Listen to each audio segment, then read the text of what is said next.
courage in the marketplace. Hi, I'm Brian Pombo.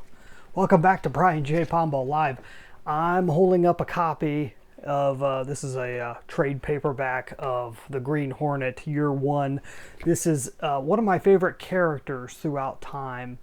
And the reason why I like this superhero character has to do more with probably nostalgia more than anything else, as opposed to reality of how great a wonderful, amazing character it is. It's more of, it was a very interesting storyline behind it. I'm going to tie it back into your business and how it can help you. So as I get into that, before I get into that, I wanted to remind you about the Amazon Proof Strategy session. If you think that you'd like to be able to sit down with someone and talk about your business and see how you can overcome your competition, if your competition is keeping you up at night and you just wish they would go away, you're going to want to check out the Amazon Proof Strategy session. Even if your competition is Amazon.com, the Amazon Proof Strategy session can help you. Go to brianjpombo.com/Amazon. That link is in the description in case you forget. So, who is the Green Hornet and why is he so important? I've got a little story. It has to do with courage in your marketplace, courage that you can show. So, and really how to go about showing courage. And the reason why I like the character so much, this goes way back when I got into comic books at an older age, in my, I don't know, I guess I was probably around 10 years old or 11 years old by the time I picked up a comic book. I really wasn't into superheroes or anything of this sort when I was younger than that. But right about that age, I really got into them. All this stuff started popping up. The Batman movie came out in 1989, and all these things were happening at the same time. And so I started getting interested, especially in the ones that were more on the realistic end. Superheroes and heroes in comic books tend to not be realistic, but I like the ones that were conceivably realistic. And so I liked Batman because he didn't have superpowers, right? He was just a guy in a costume with a bunch of gadgets, and he was rich, which didn't hurt. It was a neat concept, especially when it was done seriously. And that during that time in the late 80s, early 90s, they started coming out with the movies, and they were done in more of a serious tone. At least they started out that way. And so I liked that concept. And around 1989, there was a comic book series that had just shown up, and it happened. I was out. Let me see here. I was out at our cabin out in the Sierra Nevadas, and we were visiting Miwok Village, which is this tiny little town out in the middle of nowhere in California, over on the border of Nevada and California. And we were out there at this little general store, and back then they used to have comic books off on the racks, right, where you would turn the rack around and you'd have they had comic book shops, but they were rare. More you'd find comic books in the grocery store and the liquor stores and things like that. So this was a little convenience store out in the middle of nowhere, and there it was, this character that I had heard listening to old time radio. And I love old radio shows, and we'll talk about that another time and how I can tie that story back into the business. But I really liked old radio shows, and there was this character called the Green Hornet. I didn't know what he looked like. I knew he was a character that had a mask, and he was solving crimes type of thing.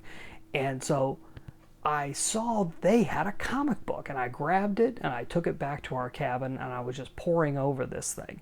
And I love the character because he had no superpowers. All he was a guy with a mask. He also had a gas gun.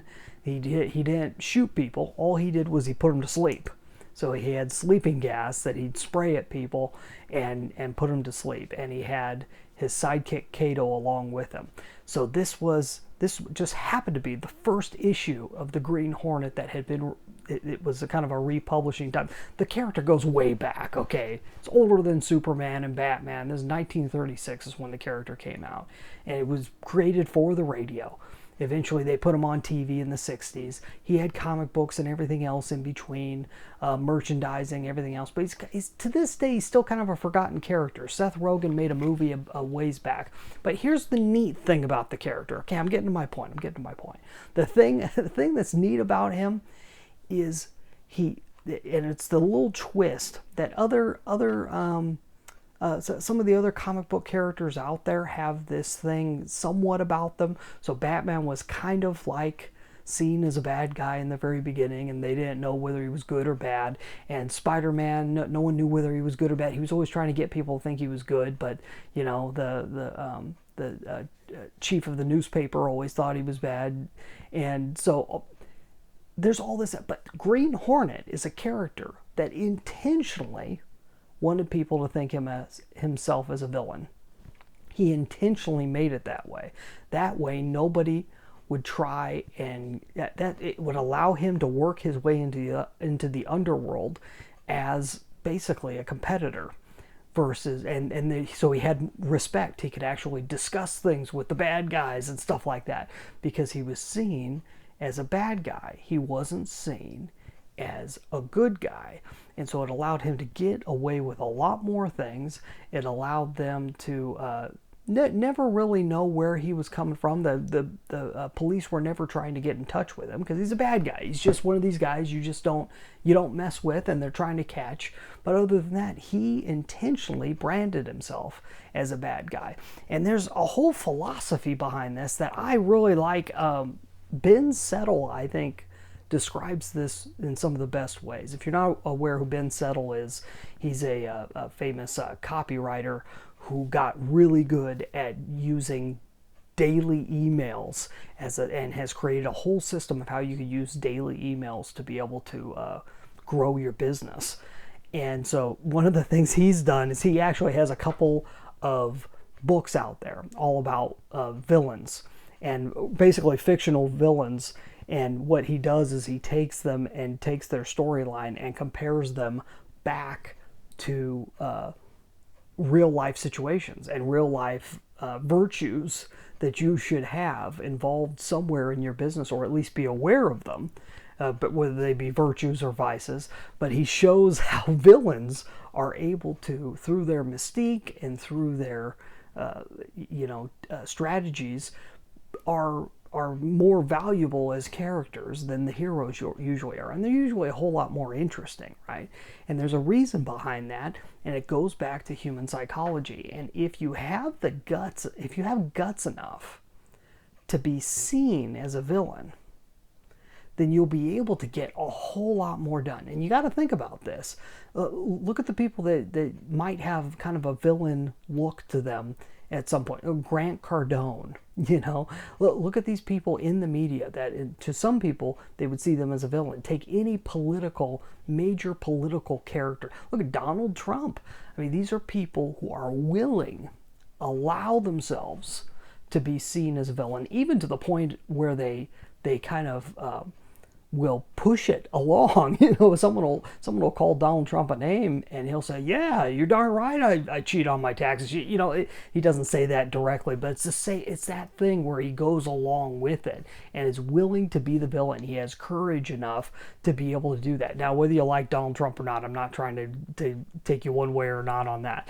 What I'm saying is, if you can see the value in it, the value in having courage and not having any fear in being seen in perhaps a less than positive light. If you can have that, then it gives you an enormous amount of momentum in the marketplace. And it shows your confidence in what you're doing. And while you are putting off a good portion of the people, you could put off a majority of the people who watch your videos or listen to your interviews or read your material, whatever you're putting out there in terms of marketing for your business. You could put off a majority of people. But if you're able to get that subtle little minority, that little tiny slice of the market that just love you because of your fearlessness, then that's a huge secret. So something to keep in mind. Hey, we'll be back here tomorrow with another tip, okay? In the meantime, get out there and let the magic happen.